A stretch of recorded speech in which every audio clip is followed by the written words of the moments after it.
Listen. Imagine how life will be.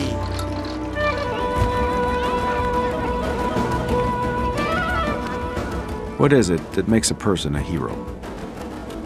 Is it the risk they take? Or the lives they change? There are people in the world today who are offering hope instead of despair.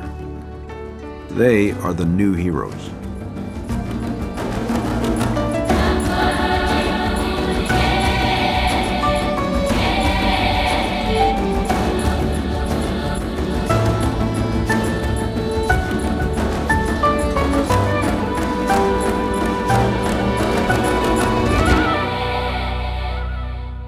Hello, I'm Robert Redford. Conventional wisdom says that only governments and great international institutions can help the poorest people of the world. But there's a new idea taking root. People are applying business skills to solving social ills. They're unlocking the power of human individual potential.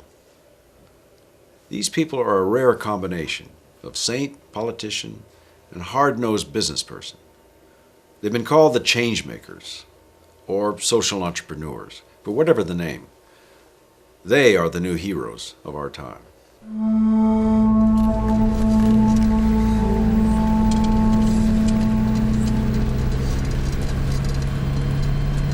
At 5 a.m. on a January morning, activist Kailash Satyarthi is leading a raid to free slaves held at a stone quarry owned by the Indian mafia. We plan secret raids, undercover operations, keeping everything very secret because the secrecy and speed are the two key factors in conducting such secret raids. Kailash is a veteran of many raids, but this one is especially dangerous because here in the state of Haryana, the mob is famous for killing those who dare to cross it. We have lost one of our friends there. He was shot dead in the stone quarries when we were trying to rescue some people. So this goes on actually. Among those in the lead car with Kailash is a woman who worked for him as a spy and lived among the slaves in preparation for the raid. As they approach the shacks where the slaves live, she tells Kailash that they have at most 20 minutes before the mob goons show up. We decided that we should go very early morning so that nobody could be alarmed and nobody know what is happening. And everybody was surprised because when they slept last night, they didn't know what would happen next morning. So they were shocked. For all the urgency, Kailash knows from experience that if he scares or rushes these people, they won't come. Their wariness is born of knowing what will happen if they are caught trying to escape. If they are caught, any kind of torture is met to them. They are beaten up severely, they are burned with the cigarettes, sometimes they are tied down on trees and beaten with stones. The women are raped in front of everyone. These kind of things happened in the past. Each family has just a few minutes to decide whether to trust Kailash and leave behind the only life they've known, or stay at the quarry. Fortunately, many of the slaves have come to trust Natanya, the spy, for she shared their hardships for months. The people here had to work 12 hours a day, every day of the year. If there was a truck to load, they had to work 18 or 19 hours. And anyone who so much as dared to talk out of turn would be beaten up by men with clubs and abused horribly. Even as a kind of hysteria builds, Kailash remains calm. It's very difficult for them to realize or internalize the freedom because they are born and they grew up here, and some of them are old while working here in slavery. So it takes some time for them to understand what is this freedom. आ जा दोगे हाँ अब तुम अपने घर जाओगे आराम से कोई डरने की बात है कोई डर चलो चलो Then, suddenly Kailash realizes that things are not going as planned. The truck that is supposed to carry everyone away from the quarry is nowhere to be seen. Unknown to Kailash, the driver is too afraid of the mobsters to come. दो चार छोटे बच्चों को ले आओ आ जा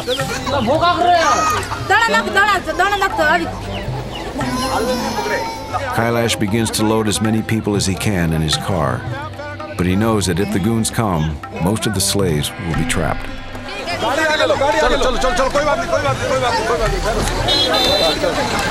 Then, the tide turns.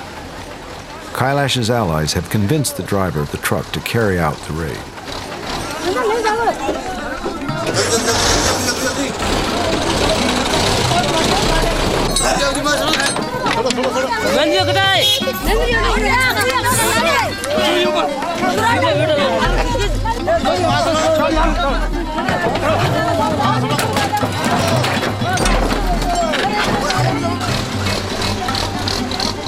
When the ones holding back see that escape is truly possible, they take the leap too.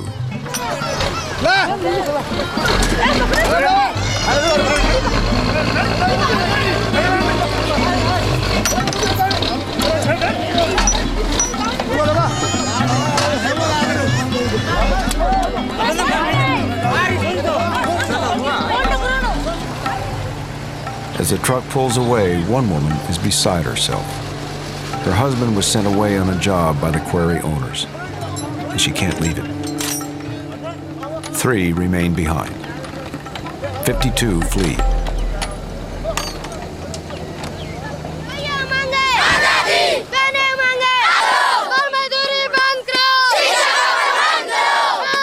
This is Bal Ashram, the village which Kailash Satyarthi has built as a kind of halfway house for rescued slaves. As word races through the village that Kailash is back, everyone comes out to welcome the new arrivals. We were expecting to release about 20-30 people. We don't know how many are there. We have to count. I think they are more than what we expected, I think. This is the process of some sort of a small victory of liberty over slavery.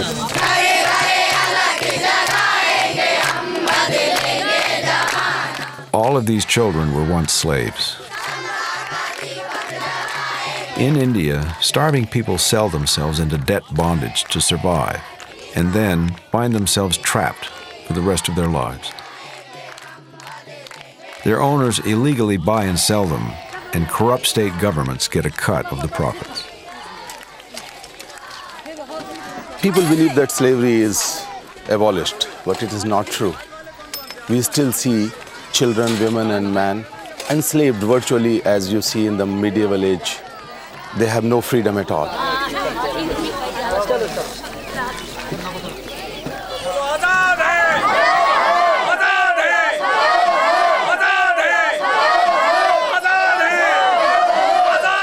The first thing rescued slaves experience here is a welcoming ceremony. Kailash focuses especially on the children. To begin with, I called a boy and asked him to tell his name. He was very timid, he was very slow and very shy. Then I called another boy from the ashram who has lived in the same conditions. He was also a slave boy.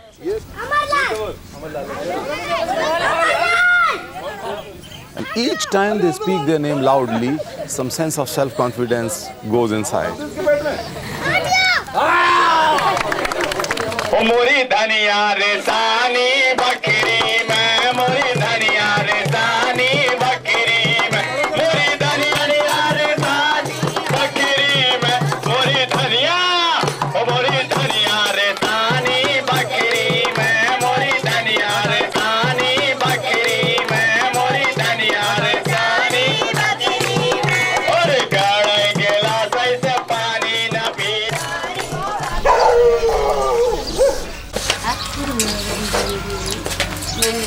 The ceremony is followed by something far more important from the rescued slaves' point of view.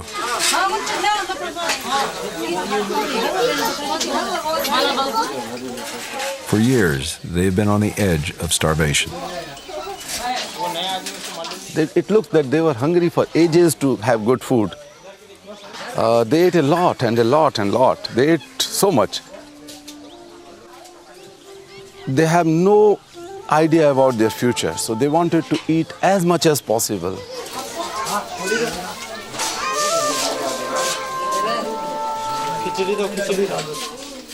The future for these people is extremely uncertain. As members of India's untouchable caste, it is very difficult for them to find jobs, and neither their government nor most of their fellow citizens care about what happens to them.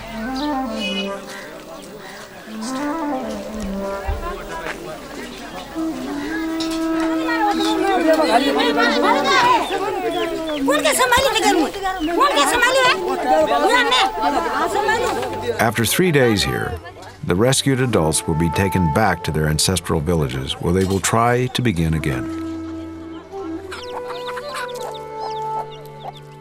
The places to which they will be returning are desperately poor. But one of the former slaves has no doubt that freedom is better than slavery. अब हमारा भाग्य हमारे और भगवान के हाथ में है. Now our destiny will be in our hands and God's. स्वयं कमाएंगे. And at least we will be able to earn our own money.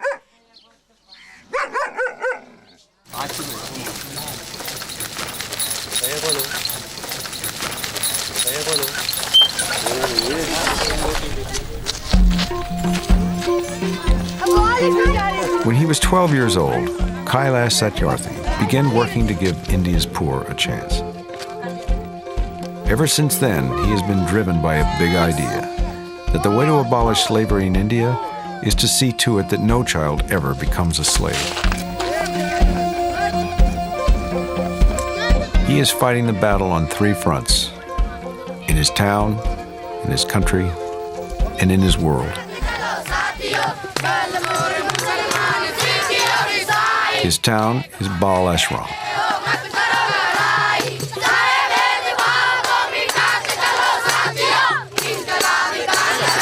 The parents of rescued children are told that their sons and daughters can remain here for 6 months and take a crash course that will prepare them to go out into the world.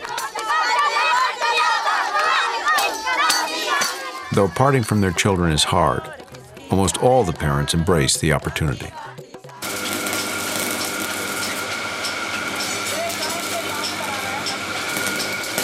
In ashram, we bring the freed children. We have about 100 children stay with us. We impart them basic education because we feel that education is the key to liberation. Education is key to empowerment. Education is key to prosperity for the future. So education is on the top of everything. The oldest children are taught trades that will help them earn a living. The younger children are given intensive courses in reading, writing, and arithmetic. The goal is to make it possible for children who have never heard of school to return home and attend class with their age group. And then Kailash hopes they will become leaders of a new India. The purpose is to inculcate the leadership among the former slaves. They go back home, they take responsibilities and risk, they rescue other people, and it is happening. Some of our former child slaves are now activists with us, and they are the ones who are liberators.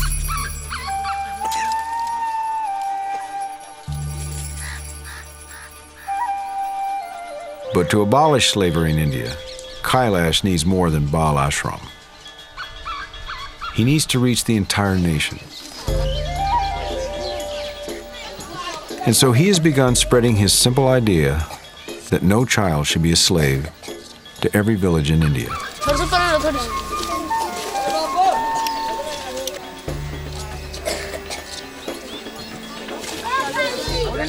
This is the village of Sothana in rural Rajasthan. With the help of Kailash's organization, it is becoming a child-friendly village. It's not possible to change the society without starting from the bottom, from the villages and the communities. So we had an idea of creating child-friendly village to make the entire world child-friendly.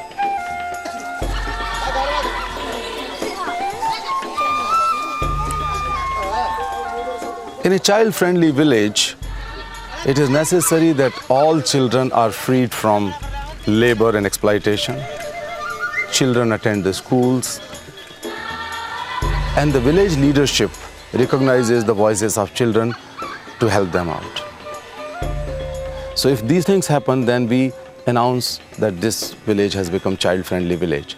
And that could be enlarged at child-friendly district, child-friendly state, child-friendly country, child-friendly world.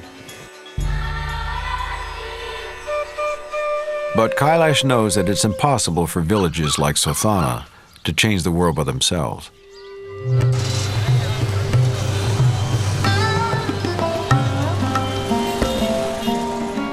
One reason there are millions of child slaves in India is that people in other countries are willing to buy the cheap goods that the slaves manufacture. And so Kailash and his allies also have a strategy for changing the world. Their first global crusade is focused on the carpet industry. Children are used because they are the cheapest source of labor. They are physically and mentally vulnerable. They could be forced to become slaves easily. They are not allowed to even meet their parents. If they make a silly mistake, they are beaten up, they are branded. Sometimes if they try to run away, they are killed. Many of the children at Bal Ashram are former carpet slaves. I worked night and day, and if I fell asleep, they would beat me. The first time I escaped and returned home, my father immediately sold me again.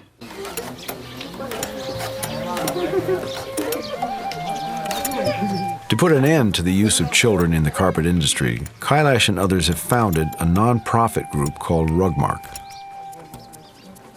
Manufacturers who carry the Rugmark label are inspected to ensure that they are not using slaves. Me and my friends started a campaign in Europe and United States to educate the consumers. Keep on buying the rugs made by poor children in slavery. They are also responsible for the perpetuation of that system. The only way to ensure that you are buying a clean carpet without child slavery is the Rugmark.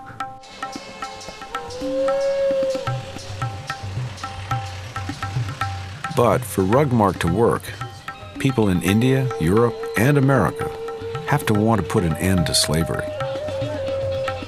Kailash views the worst enemy as apathy. The feeling that in a world filled with billions of people and tens of millions of slaves, nothing can be done.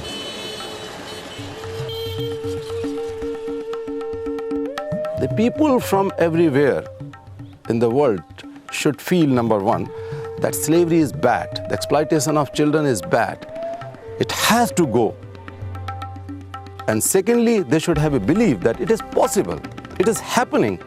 It is not that it is very pessimistic that, oh, they are poor people, they are poor countries and nothing could happen. It's not true. The poor people, the poor countries can bring about change, and it is happening here. So they should have a belief that the change is possible. We can make a better world to live with, and that will happen.